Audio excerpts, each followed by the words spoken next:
पकडले जाऊ. हे असं जर का आपण सुरू केलं तर ते बोगस मतदार मतदानालाच येणार नाही. नको बाबा तिकडे पकडले गेले तर कानाखाली आवाज निघेल. काढायला काय हरकत नाही बोगस असेल तर पटल्यावरती. या गोष्टी तुम्ही करणार आहात तर आपण जिंकू शकतो. आणि मी पुढच्या वेळेला पुन्हा येईन नाही म्हणणार, परत येईन, पण मला बूथ प्रमुखांची यादी पाहिजे. देणार? मग कधी उद्या येऊ परत? नाही, ही गोष्ट गमतीचा भाग सोडा, पण ही जोपर्यंत आपण आणत नाही तोपर्यंत आपण निवडणूक जिंकण्याच्या भानगडीत पडू नका. मी स्पष्ट सांगतो तुम्हाला. कारण जसं ते पु ल देशपांड्यांचं होतं वाऱ्यावरची वरात, तसं नुसतं वाऱ्यावरती आता निवडणुका होत नाहीत. आता हे भाजपवाले त्यांना माहिती आहे, कारण त्यांच्या हातातली सत्ता गेली तर लोक त्यांना शिल्लकच ठेवणार नाही. काय करायचं ते लोक तुम्हाला माहिती आहे. म्हणजे आता खाली तुमच्याकडे येण्याच्या आधी तिकडे वार्तालाप होता. एका पत्रकाराने विचारलं की आधी असं जाहीर झालं होतं की 75व्या वर्षी मोदीजी निवृत्त होतील, तुम्हाला काय वाटतं? म्हटलं माझं सोडा, तुमच्या मनात काय आहे? बरोबर ना? कारण जनतेच्या मनात काय आहे? तर या सगळ्या गोष्टी आपण करायच्या असतील आणि साधायच्या असतील तर पहिली गोष्ट, यांनी जी काय भोकं पाडल्यात यंत्रणेला ती बुजवा. ती बुजवायला लागा. एक एक एक एक एक एक गोष्ट आपण बुजवली पाहिजेत. पहिले हे घुसवलेले मतदार कुठे आहेत हे शोधून काढून त्यांना बाद करणं गरजेचं आहे. आणि हे जर का एकदा काम सुरू केलं की मग बघा कशी जिंकत नाही आपण. एकदा तुम्ही मला बूथ प्रमुखाची किंवा गटप्रमुखाची यंत्रणा बांधून द्या, किमान पुढची 25 वर्ष आपली सत्ता कोणी घालवू शकणार नाही. कारण पक्क पाहिजे.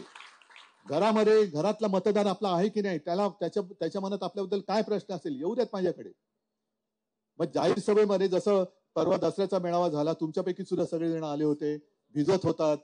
आता हे एवढं प्रेम असताना सुद्धा शिवसेना हरू कशी शकते?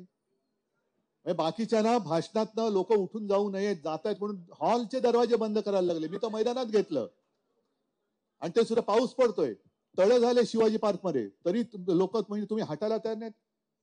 म्हणजे मला तर एक क्षण असा आला की तुम्ही सगळे भिजताना मला बघवत नव्हतं. मी म्हटलं आता मी थांबतो, तुम्ही सांगता बोला. अरे मला सुचेच ना पुढे काय बोलायचं. असं एवढं प्रेम मिळून सुद्धा आपण हरू कशी शकतो? तर ही तांत्रिक बाब. ईव्हीएम हा एक झाला भाग, पण मतचोरी हा दुसरा मुद्दा आहे. आणि मतचोरी आपण थांबवू शकतो जर तुम्ही बूथ प्रमुख एका मतदार यादीला बूथ प्रमुख आणि त्याची टीम आतापासून कामाला लावली, मतदार यादी नावानिशी चेहऱ्यानिशी तपासायला लागलो तर मला नाही वाटत भाजपा निवडणूक लढायची सुद्धा हिंमत नाही करणार. बाकी ठीक आहे. आता संजय राऊत जे बोलले की आपण दुसरं गोष्ट काय असतं, अरे काय पैसा आहेच, त्यांच्याकडे भरपूर पैसा आहे. पण तरी देखील आपले 9 खासदार आणि 20 आमदार निवडून आले ते काय अब्जाधीश थोडीच आहेत. आपला एक खासदार तर चोरलाच, त्याने 48 मतांनी पराभव झाला, म्हणजे केला गेला, दाखवला गेला. आणि मला माहितीये, मी जेव्हा आपल्या ओमराजेच्या प्रचाराला गेलो होतो,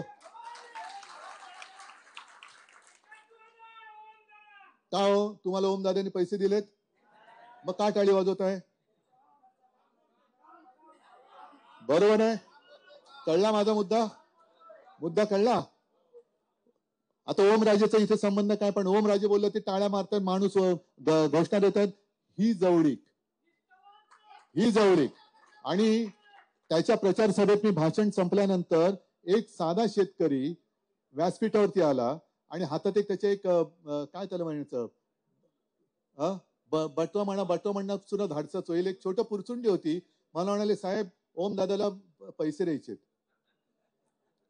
अरे मला म्हणजे असं मी अंग असं हे झालं, मला गईवरून पण आलो, शहारून पण गेलो. अरे हा बिचारा खात काय असेल, त्याचं घर कसं चाललं असेल, पण ओम दादाला पैसे द्यायला तो आला. किती असतील पैसे? 1000 कोटी, 100 कोटी, 1 कोटी तरी. पण त्याच्यात 1 रुपया जरी असेल तरी तो यांच्या 1000 कोटी बरोबरचा होता. 1 रुपया शेतकऱ्याचा 1 रुपया सुद्धा या सत्ताधाऱ्यांच्या 1000 कोटीला पराभूत करू शकेल एवढी ताकद त्याच्या 1 रुपयामध्ये शेतकऱ्याच्या.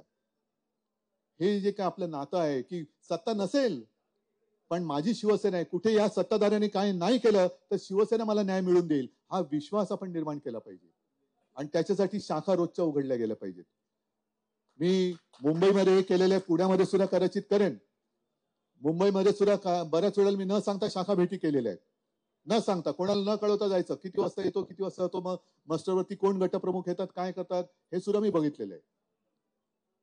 आणि शाखा प्रमुखांनी आता विभाग प्रमुख नीट आहेत की नाही, उपविभाग प्रमुख नीट आहेत की नाही, ही सगळी चाचपणी आता आदित्य तू आहे, संजय तुम्ही आहात, स्नेहलताई आहेत, सचिन आहेत, सगळ्यांनी तपासा. आणि माझी तुम्हाला आग्रहाची विनंती आहे की किमान 8-10 दिवसातनं तरी शाखा प्रमुखांनी सगळ्या, आपण त्याला गट प्रमुख तर एक शब्द ठरवा, गट प्रमुख, बूथ प्रमुख तर बूथ प्रमुख ठरवा, त्यांना भेटलंच पाहिजे. आणि तू काय केलंस, उद्या काय केलं, कुठे गेला होतास, कोण म्हणतात लोक, काय म्हणाले, आपल्याबद्दल काय मत आहे, हे सगळं, किती लोक तुला सापडले, किती लोक बोगस आहेत. काही जणांचं निधन झालं तरी सुद्धा मतदाराला येतात, जणू काय सर्वपित्री अमावस्या आहे. हो, कारण त्यावेळेला म्हणतात असे वरनं खाली येतात. तर ह्या सगळ्या गोष्टी या आजपासून जर का आपण कामाला लागलो तर तुम्ही लिहून ठेवा, मुंबई काय, पुणे काय, जिथे जिथे ही यंत्रणा उभी राहील त्या सर्वच्या सर्व निवडणुका आपण जिंकल्याशिवाय राहत नाही. ठीक आहे, मी जास्त तुम्हाला काही प्रवचन देणार नाही, तुमच्या उत्साहाला मी जास्त काही विरजण घालणार नाही.